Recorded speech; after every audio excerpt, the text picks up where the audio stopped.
Hello everyone, कैसे हो? उम्मीद करता हूँ कि सब मजे में होंगे। दोस्तों, आप जानते हैं कि कुवैत के अंदर हमेशा कोई ना कोई नया अपडेट आता रहता है और हर कोई उस नए अपडेट की योजना में लाभ उठाना चाहता है। तो जैसे ही आप जानते हैं कि कुवैत ने 3 महीने का छूट दी थी और लोगों ने उसका फायदा उठाया था। लगभग 35,000 लोगों ने उसका फायदा उठाया था। लेकिन उसके बाद भी कुवैत के अंदर पुलिस चेकिंग जारी रही और 2 महीने तक लगातार चेकिंग चलेगी। और कितने लोगों को हमेशा 200-400 लोग हमेशा पकड़े जाते हैं, उनको डिपोर्ट कर दिया जाता है। उनको हमेशा के लिए फिंगर ब्लॉक कर दिया जाता है। वो किसी भी गल्फ कंट्री के अंदर एंट्री नहीं ले सकते 5 साल के अंदर।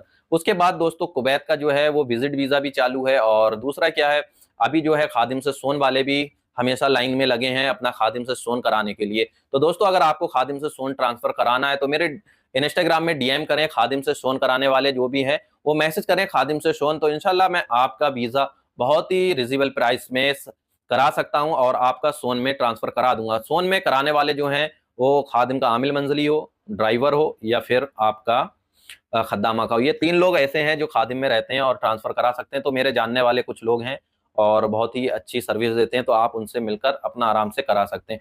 दूसरा क्या है दोस्तों, अभी सब लोग कुवैत के अंदर जानते हैं कि विजिट वीजा चालू हुआ था और कुछ लोग अपनी वाइफ के लिए या फिर अपने सिस्टर या किसी भी कसन या किसी भी दोस्त के लिए या फिर किसी भी फैमिली वाले को बुलाने के लिए यहाँ पे कुवैत के अंदर जब रहते हैं तो सोचते हैं कि हमारी फैमिली हमारे साथ रहे।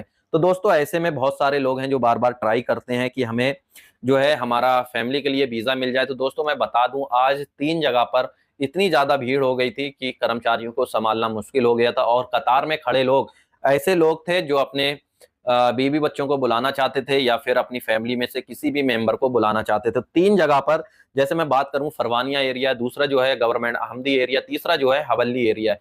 तो इन जगहों पे इतनी भीड़ हो गई थी कि लोग कतार बना के लाइन में खड़े थे और वीजे के लिए आवेदन दे रहे थे कि भाई हमारा वीजा निकल जाए। लेकिन उसमें कुछ लोगों के पेपर पूरे जारी नहीं थे, कुछ लोगों की किसी में प्रॉब्लम आ रही थी, किसी का सिविल आईडी में प्रॉब्लम आ रही थी। तो ऐसे करते करते जब इतनी ज्यादा भीड़ वहां पे थी, तो दोस्तों जो आज सबमिट किए गए थे जो वीजे के लिए अप्लाई करने के लिए, वो 540 पेपर ऐसे थे जो लोगों ने सबमिट करे थे। 3 जगहों पर 540 पेपर सबमिट हुए थे और जिसमें से जो वीजे निकले वो 320 वीजे ही निकल पाए और 220 वीजों को कैंसिल कर दिया गया। क्योंकि अगर आप अपने किसी भी बच्चे को बुलाना चाहते हैं तो अपने बच्चे का जो है सिविल इंडिया का पूरा प्रूफ चाहिए, साथ में प्रमाण पत्र भी चाहिए। बहुत सारे डॉक्यूमेंट्स ऐसे हैं जिसकी आपको जरूरत पड़ सकती है कुवैत के अंदर। तो अगर आप भी किसी भी फैमिली में से किसी भी मेंबर को बुलाना चाहते हैं तो आप पहले अपने पेपर कंप्लीट करें, उसके बाद ही कुवैत के अंदर जाके किसी भी ऑफिस में जाकर आप अप्लाई कर सकते हैं। क्योंकि आपका कोई फायदा नहीं है कि आप लाइन में दूर तक खड़े रहें और फिर आपका वीजा ना निकले। तो ऐसे ही आप देख सकते हैं कि कुवैत की एक वेबसाइट पे खुद आया है कि लोग कतार में खड़े थे दूर दूर तक, लेकिन उनके वीजे नहीं निकल पाए। किसी में कोई प्रॉब्लम, किसी में कुछ प्रॉब्लम। तो 540 लोगों ने अप्लाई किया था जिनको कुवैत सरकार ने, यानी कि पूरा उनका वेरीफाई करने के बाद 540 लोग ऐसे थे जिनके पेपर सबमिट हुए थे और 320 लोगों के वीजे जो हैं वो जारी किए गए हैं। दोस्तों, अगर आप भी हमारे यूट्यूब पर ऐसी खबरें देखना चाहते हैं और हमारे यूट्यूब को दोस्तों ऐसे ही लाइक और सब्सक्राइब करते रहना और मैं आपके लिए ऐसे ही अपडेट लाता रहूंगा दोस्तों, तो सब्सक्राइब जरूर कर देना।